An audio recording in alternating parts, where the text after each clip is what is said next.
Are you looking for a vehicle in the Chinese tech tree that's actually worth unlocking? Well, look no much further. Here is the WZ-305. You may be saying to yourself, isn't that a ZSU 57-2? And you're absolutely correct. But remember, this is the Chinese tech tree. Pretty much everything here is copy and paste, with a few minor modernizations. Although the WZ-305 may have its lineage in the Soviet Union, the Chinese editions have been well worthwhile. And I can honestly say that this vehicle is one of my most enjoyable tanks in War Thunder at the minute. Notice I said tanks there, not SPAA, as while this thing is technically an anti-aircraft vehicle, it has insane penetration for its 2 guns, allowing you to use it as a pseudo tank destroyer. You guys thought the ZSU 57-2 was cancer back in the day? Well, this thing is next level. Right, enough of the introduction, let's get on with the stats. I said that this thing was good compared to the ZSU 57, and because of that, it's actually higher in battle rating. This thing is battle rating 8.0, and it sits in the 5th rank of the Chinese tech tree. To unlock the tank, you have to grind out a fairly low 130,000 RP points,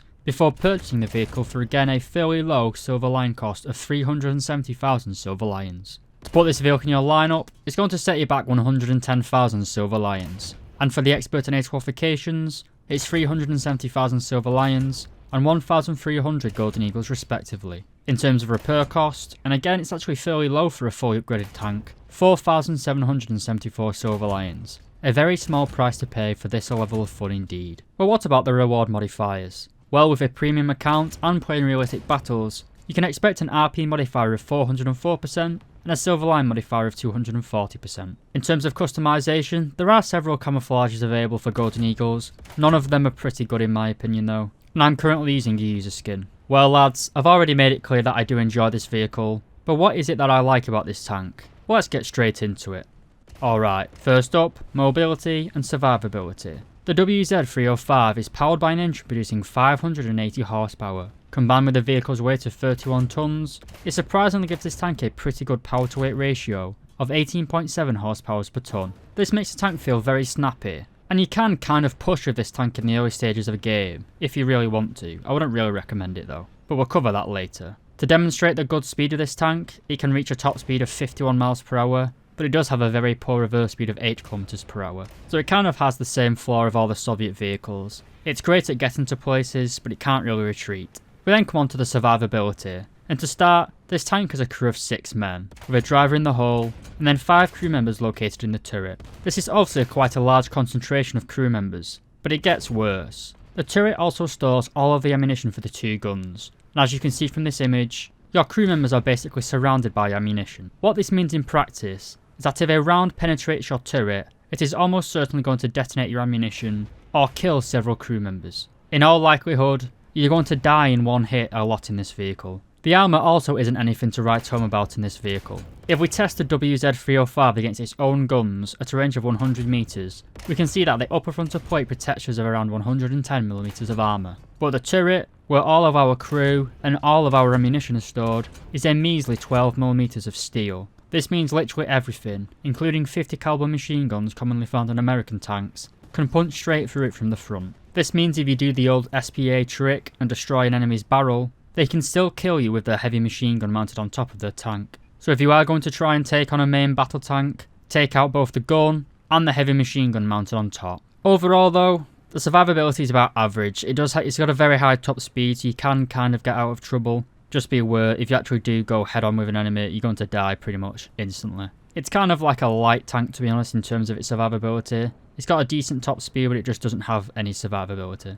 We now come on to the best part of any tank, the firepower. And whereas those Western imperialist dog tanks only have 1 gun, the glorious People's tank has 2 guns. This tank carries 2 57mm WA-318 cannons. Both guns are fed using an 8-round clip, which fires 2 at a time. This means that each gun fires 4 times before you have to reload. Luckily the reload is only 2.6 seconds, which isn't really that long on paper, but it does feel quite long actually in game. For example, if you shoot at a tank but then spot a plane and you need to swap to your high explosive belt, it'll take you a full 3 seconds to switch to high explosive rounds. Being an anti-aircraft vehicle, it does have very good vertical guidance characteristics, with 85 degrees of gun elevation and a rather average 5 degrees of gun depression. The gun depression shouldn't really be too much of an issue in this vehicle, you're not really going to be going hull down in it anyway. One downside of this tank though is that at battle rating 8.0 there are a lot of tanks which do have gun stabilizers, whereas this thing does not. I run this tank mainly in a battle rating 8.3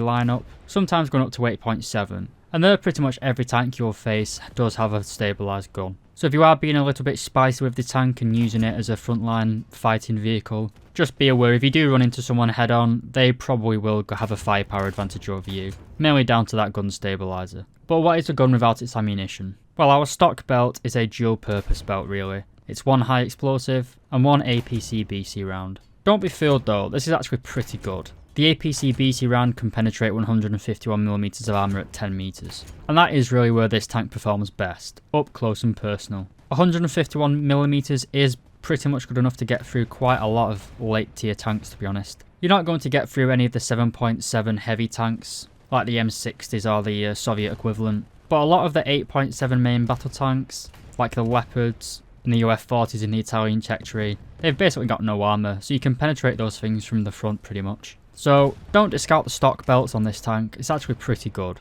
We then also have our second belt, which is purely APC BC. This is my go-to belt and I use it for 99% of everything that I face in it. Again, 151mm at close range, drops down to 132mm at 500 meters. Very, very good rounds. We then also have a belt which is purely high explosive. These are pretty good, but they're made rather redundant by our next couple of rounds. We then also have the DKY-1 belt. This is a high explosive belt, but it has a variable timed explosive fuse on the end of it. This makes it very effective against aircraft, mainly prop planes and helicopters. It can be used against jets, but this is a rather close range weapon system. These HEVT rounds trigger within 6 meters of an enemy vehicle, and they contain 446 grams of TNT. I've got nothing but great things to say about this belt. They seem to be a little bit bugged, to be honest, because they seem very powerful. You can take out pretty much anything with a single hit. My aim isn't the best, to be honest, lads. I've got surprising kills from very long range where they've vaguely gone in the direction of the enemy jet and resulted in a kill. So I wouldn't be surprised if these belts get nerfed in the future.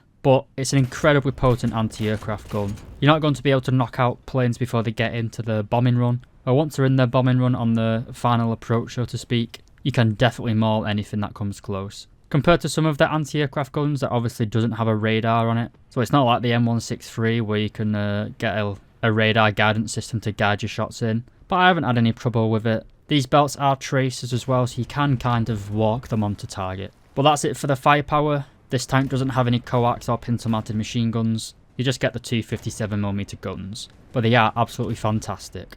So lads, should you grind this tank? For me it's a no-brainer. Obviously yes. It's got great mobility and fantastic firepower. You can piss off enemy tanks, as well as keep your airspace clear for friendlies. Whether it's a tank, plane or helicopter, you can knock them all out with this tank. While the survivability isn't amazing, mainly due to that poor distribution of crew and ammo, the tank's mobility is decent enough to keep you out of trouble as long as you have a good head and don't just hold W into the main path of enemies obviously. But yeah lads, I've been playing this tank quite a lot recently just to grind out the Chinese tech tree a little bit. Playing it mainly 8.3 and 8.7. Absolutely no gripes with it really. Most of the times I've died have been me just getting bored and holding W and going straight to the enemy. Fighting tanks with stabilizers you are going to struggle, mainly down to your type of gun. You only have 150mm pen. It's pretty good, but against a heavily armoured opponent you're pretty much boned, to be honest. It's kind of hit and miss. But anyway, I'd highly recommend getting it. The HEVT fuses are incredible at dealing with enemy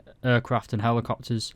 You can just do it all with this tank, that's what I'm trying to say. It's a nice tank for playing when you can't be arsed try-harding really. You can sit behind a corner and wait for people to drive by, then shoot them in their arse, and it'll piss them off. You get a lot of people in chat calling you a knobhead. So yeah lads, I hope you enjoyed this video. I promise I'll stop bullying the Chinese. I've had lots of comments from suspiciously Chinese people saying that I don't know what I'm talking about. But anyway lads, thank you very much for watching this video. I hope you have a wonderful afternoon. Or morning, don't know what it's afternoon here, it's absolutely pissing it down. But then again, welcome to Britain.